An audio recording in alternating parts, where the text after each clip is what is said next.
Rose Morales and I am from Group 3. And today I'm going to discuss about perpetuation of life. Perpetuation of life means the ability of living things to continue their existence from one generation to another through the process of reproduction. It ensures that species do not disappear because new individuals are born to replace the old ones that die.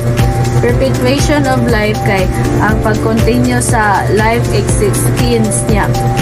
This is very important kay kung wala ang perpetuation of life kay dili mag-continue ang life niya kanang kung mamatay na ang species niya wala yan ay mabilin kung kanang wala ang perpetuation of life. Reproduction in the animal kingdom.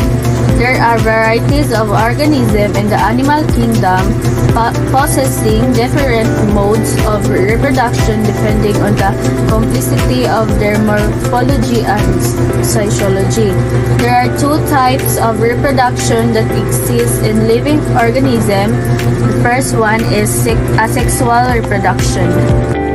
Asexual reproduction, only one parent is involved. The offspring are exact copies of the parent or clones. This usually happen in simple organisms. A clone is an offspring that is genetically identical to its parent because it comes from only one parent and no gametes are involved.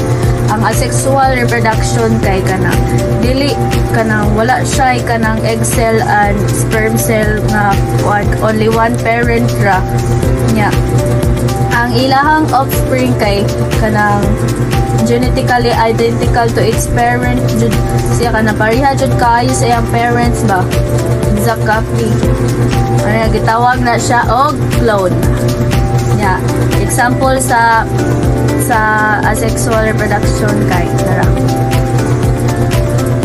kuan kani kay kanang hydra kani kay kanang starfish. The second one is sexual reproduction. Involves two parents, a male and a female. The sperm cell from the male joins with the egg cell from the female. The offspring gets traits from both parents, making them similar but also unique. Ang sexual reproduction kay nag-involve na siya og kanang sperm cell and egg cell.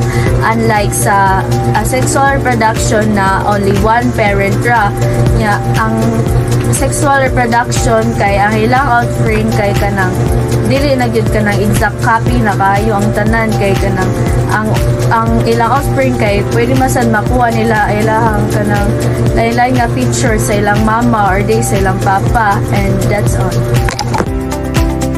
Three types of asexual reproduction. Number 1, budding. Ang budding kay usa ka klase sa asexual reproduction. Diin ang bagong organism mo develop gikan sa gamay nga outgrowth o bud nga motubo sa lawas sa parent. Ang bud kay hinahinay nga modako hangtod mahimo siyang complete organism. Usahay mo separate siya sa parent pero usahay pod magpabilin nga attach. Example ani kay yeast sa fungi o hydra sa animals. Makita nimo nga naa siya murag gamay nga tubong organism nga eventually mahimong independent. Number 2, fragmentation. In fragmentation, ang lawas sa organism ma-divide into parts. Then each piece kay makagrow new organism. For example, ang starfish. Kay maputol yung arm pero nagihapon part sa central disc, makabuo gihapon na siya new starfish. Like mura nag-clone na siya sa iyang iyang cell. Number 3, fission or binary fission. Ang fission kay simple ra jud kaayo. Ang usa ka single-celled organism kay mabahin ito tong identical organism.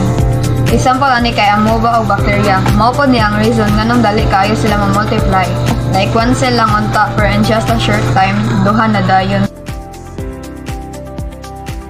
External and internal fertilization. External is a mode of reproduction in which female organisms fertilize a female organism if outside female's body.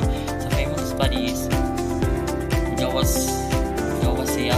So example ani is frogs. Okay, ang young eggs is igawas ra niya hangtod ma-develop. Internal Maternal fertilization is characterized by sperm fertilizing egg within the female.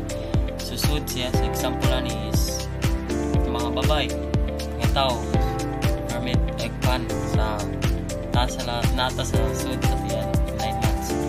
Example cats, dogs, snakes. So para madali ra external is gawas so internal is sod. Oviparity nagpasabot nga ang usa ka hayop ang itlog ug ang itlog mao ang mopusa sa gawas sa lawas inahan. For example, nag-itlog ang manok unya ang itlog mapusa human og pila ka adlaw.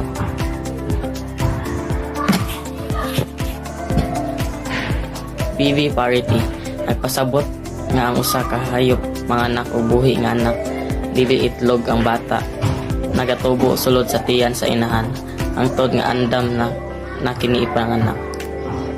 For example, tao, ang tao manganak og buhi nga bata.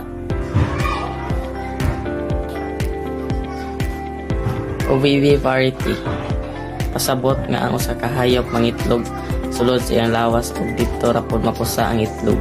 Pag mapusa manganak siya og buhi nga anak. For example, banak or some species of shark. Ang banak mangitlog sulod sa iyang tiyan og pag mapusa na ang itlog mugawas nga buhi nga anak.